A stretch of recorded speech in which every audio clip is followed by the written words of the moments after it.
you're not convinced of that, or are you saying that no, there couldn't be? I'm definitely not saying there couldn't. Okay. I'm saying there could be, but I just have no idea. Okay, so now from atheism, we've already got you to being an agnostic. Oh, I don't know. I think because I think there seems to be two strands of atheism. One is A hard atheism. Yeah. I wouldn't say I'm a hard atheist. Okay. You're a soft atheist. Exactly, yeah, soft atheist or weak atheist, whatever it is. Okay. Yeah, so I would just say I'd still say I'm an atheist. Okay. On that front, but I think cappuccino would be nice. Would you like something? Oh, Cappuccino, no. flat white or anything? Please. No, I'm honestly. You sure? Okay. He's okay. So if you don't mind me asking, what's your sort of background in terms of like study or career? What's interesting? I work in IT. Okay. But I'm also a musician. Okay. So I'd say I'm better as a musician Okay. than IT. What, are you programming or? No, just IT support. IT support. Okay, that's good. Look, the thing is, do you accept that the universe exists? And we exist, and we're talking to now, right? Okay. If the universe exists and it's assembled in a particular way, it needs hydrogen, helium, whatever it needs in order to be the universe, basically. It requires an explanation because it's contingent, it's reliant on something. Now, it could be reliant on something else that's material. But if it is material, then that thing must be contingent as well because it's assembled in a particular way and it requires particular things in order for it to exist. So it's also contingent and it requires an explanation. You can't have an infinite series of material explanations because you can never traverse an infinite series of events to reach this event where we are talking today. Because if we had to traverse an infinite number of steps to get to this step, we'd never get to this step. Because by definition, an infinite is something that you can never count to. Yeah. So however many years, millennia, whatever, there's more millennia that came before it. And when you get to that point, there's more that came before it. It's never ending. But isn't that going the wrong way? Isn't that like, if you look back to infinity, Right. You've got all these situations that happen. Right. And you can say, we can't go back to infinity. Right. But right now, actually, I don't know. I'm not arguing for infinity. No, I'm just saying to you, it's a reasonable concept to accept that an infinite series of events can never be traversed. So this particular step necessitates that there has to be some beginning for this dimension, this universe or whatever it is. And of course we know that the universe did begin to exist, right? And our time, as we conceptually understand it, realize it, appreciate it, is when that Big Bang took place, t equals 0, instantly time began basically at that point, right? My point to you now is that step of the Big Bang, if it did happen, and I think most people agree that it did, it requires an explanation, but you can't have an infinite series of explanations. So by necessity, you need something that has to have always existed. In other words, you can't have a situation. Sorry, I guess you're going to say that. No, I'm not getting to God yet. I'm saying that you can never have a situation where there was an absolute nothing from which something came. Because nothing plus nothing is always nothing, right? 0 plus 0 plus 0, doesn't matter how many zeros you have, it's still going to be a 0, right? So nothing, you can't have something coming from nothing, so therefore there always has to be something. And that something can't be contingent or reliant on something else because you fall back into infinite regress. Okay. So by necessity, there needs to be something that has always existed And the universe began at a particular point in time, in history. So it had to decide when to bring it into existence.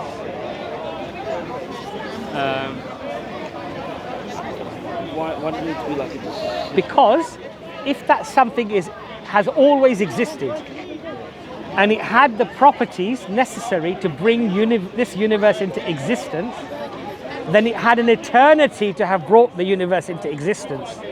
So the universe is only 14.8 billion years or 16.8 billion years old or whatever, right? Do you understand my point?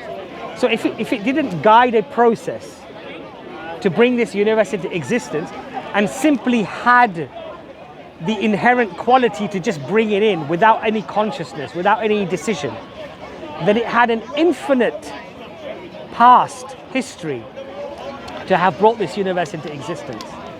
But it came in at a specific point in time. So it shows direction, it shows the ability to choose when to bring something into existence. So I'm not understanding why it's got to be a decision. Okay, because if it's not a decision and it simply possesses the qualities necessary to bring this universe into existence, then it had an eternity.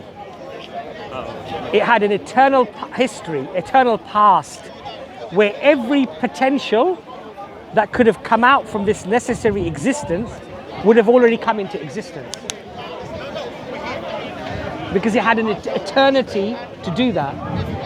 But it only happened 14.8 or 13.8 billion years ago. So it must have decided when to bring it into existence.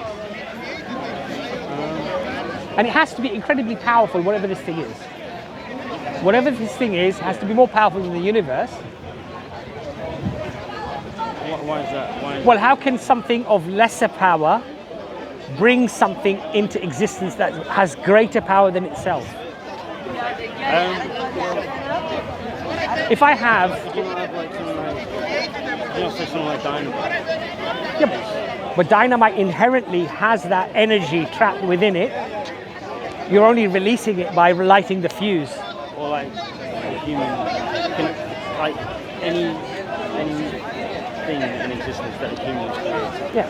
Do you not describe anything as more powerful than a human? But the human is creating from things that already exist. So when he designs a rocket, so when he designs a rocket, he needs the rocket fuel, right? He doesn't bring the rocket fuel into existence out of nothing. It's already there. Now God, if God exists, we believe brings things into existence without the need of anything. He simply wills it into existence and it comes into existence. So even a nuclear bomb, an atom bomb, you might think, well, it's only 12 kilograms of uranium or plutonium or whatever it is. By the way, just for the cameras, I don't know how to make these things, yeah? I'm just sort of saying it as a figure of speech, yeah? Because no, but a Muslim saying this can sometimes get him into trouble, you know? But let's just say there's this uranium or plutonium. Let's pretend I don't know how many kilograms it is, but there's a certain number of kilograms.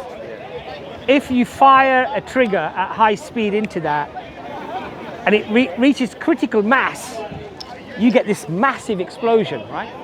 And you could argue, well, look, a human being has created something greater than himself, but he hasn't created it out of nothing. That's the point. We believe God creates out of nothing. He doesn't need something. So why do you think then that you need to be more powerful than the thing? Because if I'm creating something, if I'm creating something out of my power, out of my majesty, my strength, my ability, my intelligence, okay, and I'm not using contingent things around me, in other words, objects around me to make that thing, then it's illogical to assume that that thing could make something greater than itself. Would God take things from himself? No, we don't believe that God does. We believe that God simply wills things into existence. It's not a part of God. His power is such that he simply brings things into existence. But my point to you actually fundamentally is the infinite regress is an illogical assumption to arrive at. A necessary existence is very logical to assume. The qualities of that necessary existence point to very powerful, incredibly powerful, incredibly intelligent, because we see in this universe physics, chemistry, biology, all right? We see, quantum physics and all of these things, right? Which seem, the laws of those seem incredibly complex. The ability to fashion those laws or construct those laws, the mathematics, incredibly intelligent. And it seems to have brought this universe into existence at a certain point in time. And to me, that sounds a lot like, you could argue, if you don't want to use the word God, you could say the creator, you could say the necessary existence. You could say the thing that brought everything into existence. You don't have to necessarily conceptualize this, because God sometimes is a difficult concept for people to accept, because they see some old man with a big beard with white hair sitting on a stool. That's not our concept of God, by the way. In Islam, when we say Allahu Akbar, God is greater. God is greater than anything that you can physically or mentally, conceptually arrive at or think about. He's outside of your capacity of understanding. Well, that's I've heard someone say that before. That's a difficult one for me to get my head around. It sounds like you're saying that